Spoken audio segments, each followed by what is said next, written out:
నమస్తే అండి, ఎలా ఉన్నారు అందరూ? బాగున్నారా? నేనైతే బాగున్నానండి.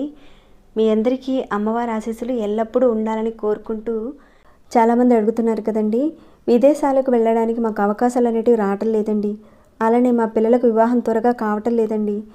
ఇంకా మాకున్న బ్యాంక్ లోన్స్ అనేటివి తీరటం లేదండి. ధనానికి సంబంధించిన చాలా సమస్యలు ఉన్నాయి. అలాంటి వాటి నుంచి బయటపడడానికి ఖర్చు లేకుండా చాలా ఫాస్ట్గా ఆ సమస్య నుంచి బయటపడే ఒక పరిహారం ఏదైనా ఉంటే చెప్పమని అడిగారు. ఎవరైతే ఇప్పుడు చెప్పిన సమస్యలతో మీరున్నారో ఈ పరిహారాన్ని మీరు చేసుకోవచ్చు. మీకున్న సమస్యలు తొందరగా తీరిపోతాయండి ఈ పరిహారాన్ని చేసుకోవడం వల్ల. ఈ పరిహారాన్ని ఎవరు చేసుకోవాలి, ఎలాంటి వారు చేసుకోవాలనేది తెలుసుకున్నాం కదండి. ఇక ఈ పరిహారానికి కావాల్సిన వస్తువులు ఏంటో చూద్దాం మనం ఇప్పుడు. ఒక ఎల్లో కలర్ క్లాత్ కావాలండి.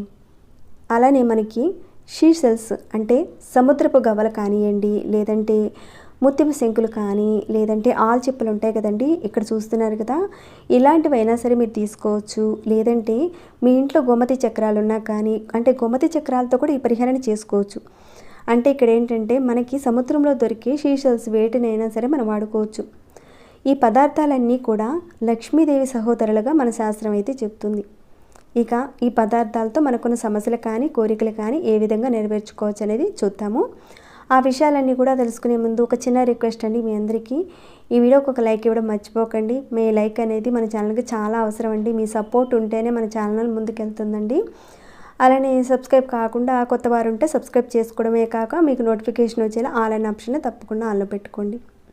వీడియోని అయితే ఆఖరి వరకు చూడండి, లేదంటే కొన్ని విషయాలు అయితే మీరు మిస్ అవుతారండి. తీరా చేసుకునే టైంకి మీకు కన్ఫ్యూషన్ వస్తుంది. కాబట్టి మీరు ఫస్ట్ నుంచి ఎండ్ వరకు పూర్తిగా చూసి అర్థం చేసుకుని పరిహారం మీద ఒక పరిపూర్ణమైన ఒక నమ్మకం అనేది పెట్టుకొని స్టార్ట్ చేయండి. మంచి ఫలితాలు అయితే చూస్తారు. సరేనండి, ఇక పరిహారాన్ని ఎలా చేయాలనేది చూద్దాము. ముందైతే నియమాల గురించి చూద్దాము.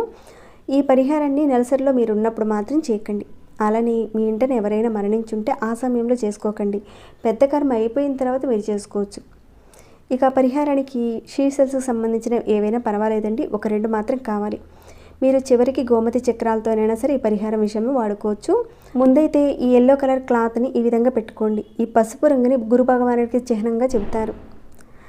ఇక్కడ గోమతి చక్రాలు కానివ్వండి, వీటిని మనం చాలా వరకు లక్ష్మీ అమ్మవారి అనుగ్రహం కోసం వాడుతూ ఉంటాము, పూజల్లో కానీ పరిహారాల్లో కానీ. అదేవిధంగా ఇప్పుడు ఏదైతే మనం చెప్పుకున్నామో విదేశీ ప్రయాణాల కోసం, అంటే విదేశీ ఉద్యోగాల కోసము, ఇలాంటి వాటి కోసం చేసుకోవచ్చు. ఇంకా మీరు ఎక్కడైతే పూజ చేసుకుంటారో అక్కడ మీరు ఏం చేస్తారంటే ఈ పరిహార విషయంలో లక్ష్మీ అమ్మవారి ఎదురుగా శుక్రవారం రోజున ఉదయం పూట చక్కగా దీపారాధన చేయండి. అంటే దీపారాధన చేసి అమ్మవారికి చూపించండి. అలానే ధూపాన్ని కూడా అమ్మవారికి చూపించండి. ఇక ఈ క్లాత్ని ఈ విధంగా ఏర్పరిచి దాంట్లో ఒక 2 ఆల్చిప్పలైనా పర్వాలేదు, గోమతి చక్రాలైనా పర్వాలేదు, ఏవైనా సరేనండి, సముద్రం నుంచి వచ్చినవి కదండి, వాటిని ఈ విధంగా పెట్టి వీటి మీద పసుపు కాస్తంత పెట్టండి. ఒక చిటికిడి ఈ విధంగా పెట్టండి. అంటే మీరు దీపారాధన ధూపాన్ని అమ్మవారికి ఇవ్వండి. ఇచ్చిన తర్వాత క్లాత్ని ఈ విధంగా పెట్టి తర్వాత ఈ గవ్వలు పెట్టి, అంటే ఈ గోమతి చక్రాలు కానీ ఏవైనా సరే వీటిని పెట్టి దాని మీద కాస్త పసుపు పెట్టండి. జాతకంలో గురువు బాగా లేనప్పుడు గురు భగవానుడు మనకు అనుకూలతగా మారి మనం దేనికోసం చూస్తున్నామో, విదేశాలకు వెళదాం అనుకునే వారి కోసం, ఆల్రెడీ వీసా కోసం ప్రయత్నం చేసేవారు కూడా ఉంటారు కదండి, వారు కూడా చేసుకోవచ్చు. ఇంకా ఈ పరిహారాన్ని మీ పిల్లల కోసం తల్లిదండ్రులుగా మీరు కూడా చేయొచ్చండి. అలానే బ్యాంక్ లోన్స్ కూడా త్వరగా తీరడానికి కూడా ఈ పరిహారాన్ని చక్కగా చేసుకోవచ్చు. అన్నిటికీ కూడా చాలా అద్భుతమైన పరిహారం అని చెప్పుకోవచ్చండి. ధనానికి సంబంధించిన సమస్యలు ఉన్నా కానీ చేసుకోవచ్చు. ఇక్కడ చూపించిన ఈ పదార్థాలు మనకి పూజా షాప్లో దొరుకుతాయండి. లేదంటే ఇలాంటివి మనకి దగ్గరలో సముద్రం ఉందనుకోండి, మీకు దగ్గరలో ఎక్కడైనా అక్కడికి వెళ్ళినా కానీ ఇవన్నీ కూడా మనకు దొరుకుతాయండి. తెచ్చుకోవచ్చు, తెచ్చుకొని పరిహారాన్ని చేసుకోవచ్చు. లేదంటే ఇంట్లోనే లక్ష్మీ గవ్వలు ఉంటాయి కదండి, వాటితోనైనా సరే ఈ పరిహారాన్ని చేసుకోవచ్చు. ఈ విధంగా పసుపు వేసిన తర్వాత మీరు గులాబీ సెంటుని ఒక 2 చుక్కలు వేసి, అంటే అక్కడ వేసి ఈ విధంగా ఒక 2 చుక్కలు వేయండి. వేసి దీని అంతా కూడా మూటగా కట్టేయండి. అంటే ఆ విధంగానే డైరెక్ట్గా కట్టేయచ్చు, లేదంటే ఒక చిన్న క్లాత్ ముక్కను తీసి మూటగా కట్టేయచ్చు. ఖచ్చితంగా గులాబీ సెంటును వాడాలండి. ఈ గులాబీ సెంటు కూడా మనకు ఒక 40 కానీ 50 రూపాయలకు కానీ అలా పూజా షాప్లో దొరుకుతుందండి. మీరు తెచ్చుకోవచ్చు. ఈ పరిహారం విషయంలో ప్రత్యామ్నాయంగా వేరే వాటిని మాత్రం వాడకండి, ఫలితాలు అయితే రావు. ఈ విధంగా మూటగా కట్టిన తర్వాత దీనిని మీ ఇంట్లో ఉన్న వాయువ్య దిశలో పెట్టాలి. ఇక్కడ నేను మీకు చూపిస్తాను చూడండి, మీకు అర్థం కావాలని. ఇది చూసారు కదండి, దీన్ని నేను ప్రింట్ చేసి తీసుకొచ్చాను. ఈ విధంగా ఉంది కదండి. తూర్పు ఇది, అలానే ఇది పడమరండి, అలానే ఇది ఉత్తరము, దక్షిణము. వాయువ్య దిశ అంటే నార్త్ వెస్ట్ పెట్టుకునే అవకాశం ఉంటే అక్కడ పెట్టండి. ఒకవేళ ఈ వాయువ్య మూలలో మీకు ఖాళీ లేకపోతే, పెట్టుకునే అవకాశం లేకపోతే, అప్పుడు మీరు సౌత్ వెస్ట్లోనైనా సరే మీరు దీన్ని పెట్టుకోవచ్చు, ఈ మూటని. అది కూడా ఇక్కడ నేను చూపిస్తానండి. ఇక్కడ అనేది సౌత్ వెస్ట్లో కానీ నార్త్ వెస్ట్లో కానీ పెట్టుకోవచ్చు. అంటే చెప్పాలంటే వాయువ్య దిశ ఖాళీగా ఉంటే అక్కడ పెట్టడానికి మీరు చూడండి ఖచ్చితంగా. ఒకవేళ అవకాశం అసలు లేదండి అంటే సౌత్ వెస్ట్లో పెట్టుకోండి. సౌత్ వెస్ట్ అంటే ఏంటంటే దక్షిణానికి పడమరకి మధ్య ఉన్న ఈ కార్నర్ అండి. ఈ కార్నర్ని అంటే ఈ దిశలో ఉన్న దిశని నైరుతి దిశ అంటారన్నమాట. అక్కడైనా పెట్టుకోవచ్చు. కానీ మీరు దీనిని అక్కడ పెట్టే ముందు మీ మనసులో ఉన్న కోరికను చెప్పుకోండి. అంటే అక్కడ ఏదైనా కబోర్డు ఉన్నా, అలా ఏదైనా స్టూల్ ఉన్నా కానీ చక్కగా అలా లోపల పెట్టేసేయండి. ముందుగా మీరు అక్కడ పెట్టే ముందు మీ మనసులో ఉన్న కోరికను చెప్పుకొని పరిహారాన్ని చేయండి. మీరు చేయడం వల్ల అద్భుతంగా మీరు కోరుకున్న కోరికలు నెరవేరుతాయి. కానీ పూర్తిగా మనస్ఫూర్తిగా పరిపూర్ణమైన నమ్మకంతో చేయండి, మంచి ఫలితాలు ఉంటాయి. అయితే శుక్రవారం ఉదయం 6 గంటల నుంచి 9 గంటల లోపుగా ఈ పరిహారాన్ని చేయాలండి. 9 గంటలు దాటిన తర్వాత మాత్రం చేయకండి. మళ్ళీ అడుగుతారేమో చెప్తున్నాను. ఇది లక్ష్మీకారకమైన పరిహారం కాబట్టి 9 గంటల లోపుగా చేయాలి.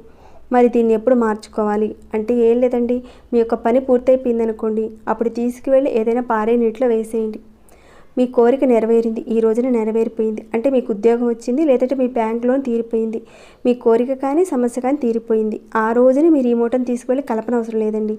ఒక 4 రోజులు అటు ఇటు చూసుకొని ఒక 5 రోజుల తర్వాత అయినా సరే మీ వీలును బట్టి తీసుకువెళ్ళి నీటిలో కలిపేయండి.